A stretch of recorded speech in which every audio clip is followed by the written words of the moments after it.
Shocking news coming out of the England versus Greece game. Bukayo Saka has limped off. As you can see on screen, this is a tweet from Fabrizio Romano. Saka has limped off and the guy looks absolutely gutted. So I don't know if this is a potential hamstring injury, what it looks like a lot of people are saying. And it could be really bad news for Bukayo Saka, as he could maybe miss game week 8 and beyond that, but depending on how serious this injury is. So in this video, I'm going to be discussing all about the Saka injury, everything that we know so far, and then potential, if he is out injured, if he's ruled out, then potential replacements for Bukayo Saka, the potential way that you can move out of Bukayo Saka. I mean, it's bad news for people that own Saka, and it's bad news for people that have transferred in Saka. Just look at this. As you can see on screen now, around 180,000 FPL managers have already brought in Bukayo Saka ahead of game week 8. And this is just evidence why you shouldn't be doing any early transfers, especially in an international game week. If you're doing it in a 1 week where there's 1 week off and there's no fixtures, absolutely fair enough. You know, you're more likely to get away with it.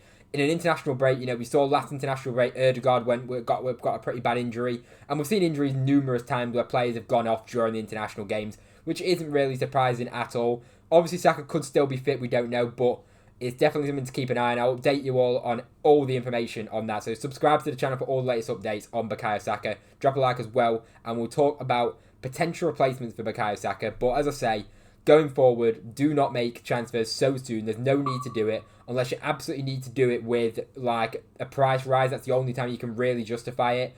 Other than that, I'd keep well away of doing early transfers on international breaks. So as you can see on screen now, Saka's fixtures aren't the kindest in the next 4 games. He's got Bournemouth next, which is a nice fixture, but then Liverpool, Newcastle and Chelsea after that. And the fixtures get really nice in game week 12. But Saka for me is like a season keeper. If he's fit, I absolutely want him in my side. And now, with the potential of a Saka injury, what do we do from here? Well, number 1 is do not panic. Do not get rid of him just yet. We'll have to wait and see on the later news. I mean, with the press conferences coming up with Arteta, will he give us any good, reliable news? Probably not, knowing Mikel Arteta. But we've just got to be patient and hope for the best that he's not too seriously injured and he'll be fine for that Bournemouth game. I highly doubt he'll play the next England match, to be honest. But it's a case of wait and see. But we'll talk about potential replacements and potential ways to go if you do own Bukayo Saka, and if he is confirmed out, maybe the potential route that you could be taking if you are to get rid of him. So an easy move for Bukayo Saka to get rid of him would just be, if you don't own Cole Palmer, to go straight across to Cole Palmer. The good thing is as well, with Saka being at a nice price point, you've got a potential pretty much any player in the game, bar a few, to move across to, which is quite nice. So he's not like a difficult transfer out. You have to upgrade him. Only real upgrades is Salah and Cole Palmer. Cole Palmer, if you don't own him, is the standout number 1 option. Just move straight to Cole Palmer. Absolutely no problem. Obviously, you need to put kind of a 0.8 million to do that, which is difficult. Like, for me, I wouldn't even be able to do that without making a double transfer to do that. But I would have to do that just to get Cole Palmer, because he's the standout midfielder that I'd go to personally. His fixtures aren't great coming up, but there's no doubt about it that Cole Palmer is a season keeper and he's an amazing player. So Cole Palmer for me would be a simple option.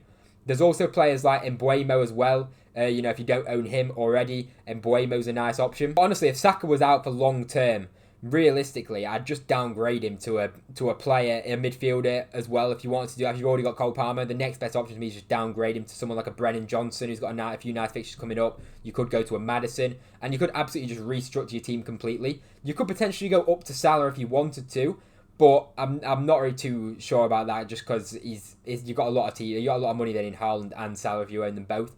But for me, it's a simple move probably just to go, if you already own a Palmer, this is to go straight down to like a Brennan Johnson. As I say, a Maddison's a good option at 6.5 million. I wouldn't really be going near any Liverpool assets.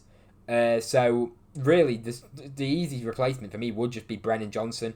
Like, he's in amazing form for Spurs, and Spurs have got some nice fixtures coming up. So for me, it'd be a simple move across. If not, it's a Cole Palmer in. That's the simple move for me. So let me know what you think. What are you going to do with Saka if he is injured? How serious do you think this injury could be? Not looking good at all, but thank you very much for watching. Subscribe to the channel for all the latest injury updates, and do drop a like on the video if you enjoyed. Thank you very much for watching, and I'll see you in the next video.